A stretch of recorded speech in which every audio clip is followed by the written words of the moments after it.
Saudações, herdeiros do reino. Meu nome é Igor e é com muita alegria que eu gravo essas mensagens para vocês. O assunto do vídeo de hoje é do temor ao amor. Permita-me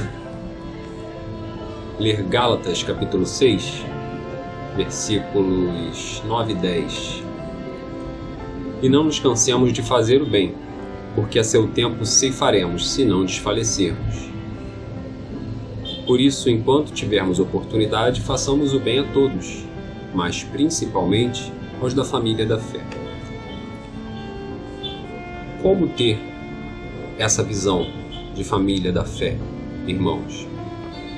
Como tratar e ver os irmãos com um sentido de família, um sentido de união que talvez falte ao cristianismo de maneira geral. É claro, excluindo a possibilidade de uma perseguição, porque ela naturalmente une os irmãos. E é bom que nós possamos professar a nossa fé sem perseguições. É da vontade do Criador que seja assim. Como, irmãos? A primeira coisa que você precisa obter é temor ao Criador. Lá em Provérbios vai dizer que o temor ao Criador, ao Altíssimo, é o princípio da sabedoria, não é isso? Então esse temor vai colocar o Pai, em relação a você, no lugar dele. Você vai realmente tratar o Pai como Pai. E de modo prático, como é que você faz isso? É abandonando o seu pecado de estimação. O que é um pecado de estimação? É aquele pecado que você se justifica depois que faz, ou para fazer, diz que não consegue se livrar, diz que, enfim, é muito difícil, que tem um bom motivo para fazer. Se livra desse pecado. A partir daí, o Criador começa a atuar de maneira diferenciada na tua vida, tá? Diferenciada na tua vida, e a partir daí sim você tem uma postura verdadeira de irmão, de temor em relação ao Pai e de respeito em relação aos teus irmãos, e aí você se torna família, independente de denominação, de diferença, não importa, você se torna família. Sem esse temor ao Criador, é da sua parte, não da parte do Criador, uma família disfuncional, onde você não está respeitando o Pai, onde você, na verdade, está vivendo de maneira espiritual desordenadamente.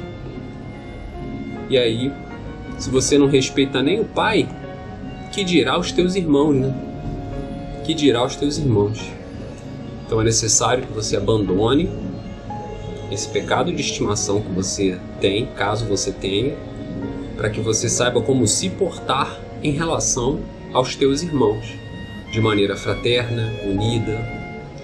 Não quer dizer que ao abandonar o pecado de estimação você se tornou infalível, longe disso. Mas se você vier a pecar, vai ser por algo assim, acidental, que você realmente não deseja e que não faz parte da tua prática habitual. É um acidente de percurso, como se diz por aí. E não algo que você justifica e diz, poxa, isso aqui faz parte da minha vida. Não, pecado de estimação não. Vamos temer ao Criador para que possamos receber, digamos assim, mais do Criador, para que nos tornemos filhos, conforme está escrito em uma das cartas de Paulo: aparte-se da injustiça todo aquele que professa o nome do Criador. Quer dizer que você nunca vai praticar injustiça? Não. Simplesmente quer dizer que você já não vive na prática do pecado. E tem uma outra carta, ou pelo menos uma outra passagem em que Paulo, em uma de suas cartas, fala, que diz o seguinte: olha, se alguém vive na prática do pecado, repreende publicamente, para que também seja útil, né, sirva de exemplo para os demais. Então, não é comum o cristão, o crente, viver na prática do pecado. Bom? E é importante mencionar que, é óbvio, para eu te falar isso eu tenho experiência. Eu sei o que é um pecado de estimação, talvez você tenha percebido, né, que eu sei o que é. E sei a diferença que existe entre ter um pecado de estimação e entre não ter um pecado de estimação. Quando você viver com pecado de estimação, irmão, tua vida espiritual ela vai ser muito pobre, tá? Comparado ao que será quando você não tiver mais um pecado de estimação, é uma vida espiritual muito pobre. Você pode até achar que você tá, né? Tá crente que tá abafando, como diz aquela expressão, mas não tá. Com pecado de estimação, você tá vivendo uma relação disfuncional com o Criador e não tá vivendo o melhor do Criador para sua vida. Por isso, muitas vezes é que, não sei afirmar, né? É que o Criador não se manifesta, não fala, não te alerta antes dos perigos, porque ele até gostaria, ele até quer, só que você, como dizem alguns irmãos, né, você não dá lugar, você, né, tá dando lugar a outro, e não ao Pai, e não ao Filho, você tá dando lugar a outro. Aí é de dar dó, né, porque ele quer te ajudar, mas você, enfim, tá dificultando o processo de ele te ajudar. Tá bom, irmãos?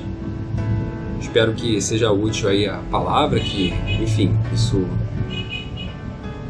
fortaleça vocês na presença do Criador, né? É algo elementar, mas ao mesmo tempo é alimento sólido, né? Então até o próximo vídeo, irmãos. E se gostaram, por favor, deixa aquele gostei, e se te interessa esse tipo de vídeo, se inscreve no canal para fortalecer aí o trabalho, tá bom? Obrigado.